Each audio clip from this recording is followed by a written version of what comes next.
what I see is a set of challenges, some of which are common to the adoption of kind of any risk management tool. And then I think there are some challenges which inherently apply more in the credit risk space due to either regulation or the sophistication of use of the data.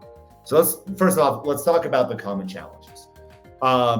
Technology, right? I think as lenders are doing multiple transformations at once, right? They're transforming how they're engaging with consumers. They're also transforming how they ingest data, how they store data in the cloud, what kind of platforms they use, how they leverage analytics sandboxes.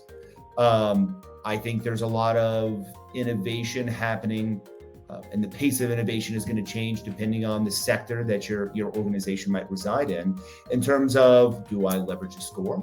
Do I continue to invest in internal data science assets? So we build our own credit scores, and we want to ingest kind of the raw attributes versus buy a credit score directly from another provider.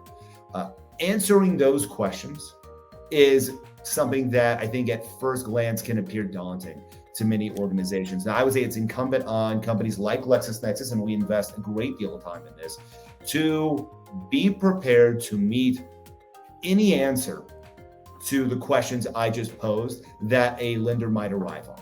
Right? They want to leverage our insights in a certain sandbox. It is incumbent on us to have our data in that sandbox. They want to leverage us via batch versus an API. We should be able to meet those needs.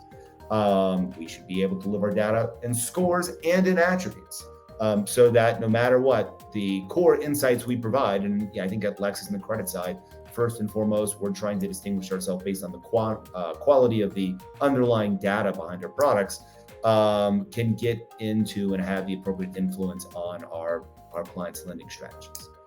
So those are the common things, right? And I think if you're listening to this webinar right now, you may say, I think about those same issues when I'm thinking about fraud solutions or compliance solutions. Absolutely.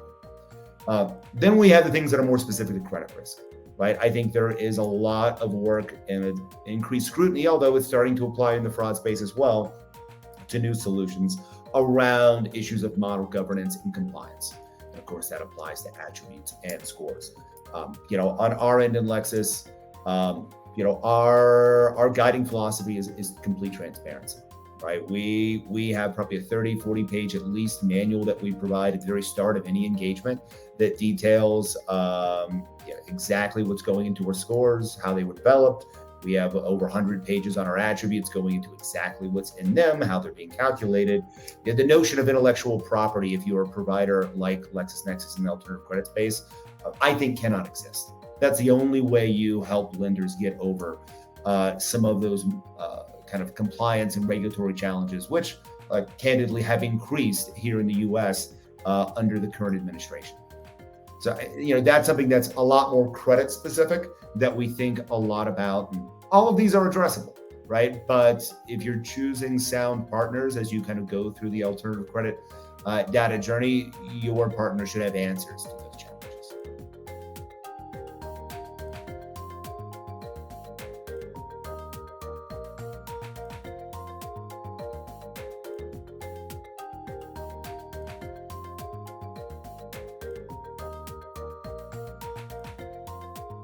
My hope is, and we've seen this in past iterations of the CFPB.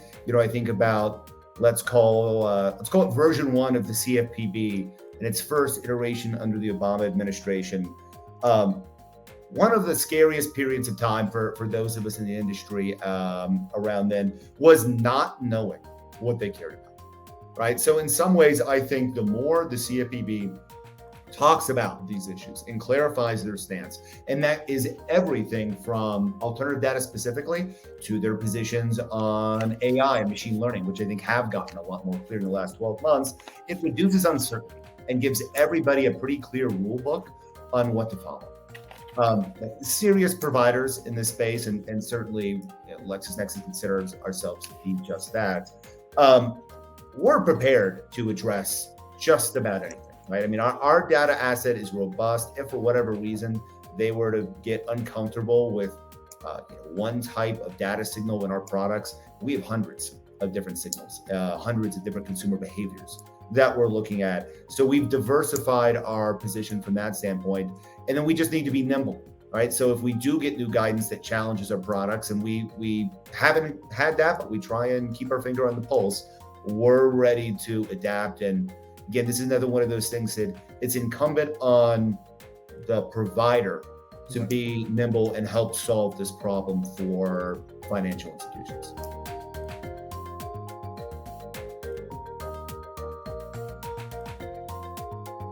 How do I think that the challenge in use among financial institutions may evolve over the next, let's call it 3 to 5 years?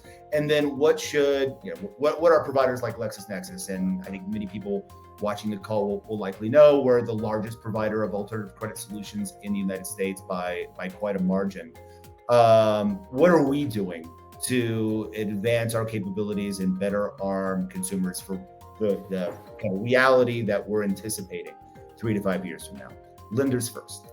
I think lenders have went through a journey over the last 15 years that has gotten them comfortable to a point where the use of alternative credit data for financial inclusion, so on credit invisible consumers, or maybe to pull in near prime and slightly subprime consumers who are underestimated by traditional data alone, that's become a best practice. Everybody is comfortable with that. And what I think you're going to see over the next 3 to 5 years is the best practice use of alternative credit data continue to expand, right? And we start seeing that the use of these signals on essentially every applicant that makes it to your credit screening portion of the origination flow are going to get screened by some type of alternative credit product. We touched on pre-screen. I think that's also a pretty natural piece, particularly on the inclusion angle, right? But the ability to refine offers to increase response rate, identify underserved populations that actually meet credit criteria, all of that, I think, pretty naturally plays into that space. Portfolio feels longer off to me. I don't think that's coming in the next 3 to 5 years. On the provider side, it's incumbent on my end. I mentioned we look at hundreds of different consumer behaviors in our effort to paint a more complete view that augments the depiction of consumer credit risk you get from traditional solutions today. We need to keep looking at more and more new signals.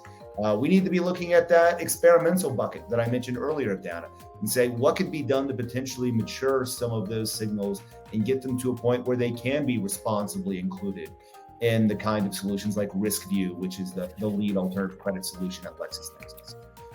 That's going to be a really, really big aspect to how we operate going forward. I'll mention one more, and then I promise I'll throw it back to you, Sid. There's work to be done on the consumer understanding portion of this. We don't state the number of consumer credit reports that we do publicly at Lexis, but I'll tell you it's in the many hundreds of millions, and that's maybe putting it lightly, from LexisNexis here in the United States every year. Right? That number is going to grow significantly, not just from Lexis, but from other providers who are entering the space.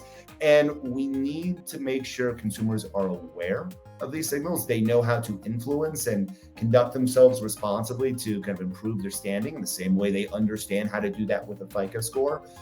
That aspect is going to be really, really key. You can add lawmakers to that list of people, but the education to the world outside of financial services and risk management needs to step up here, because alternative credit data is just going to be part of every credit evaluation in the years to come.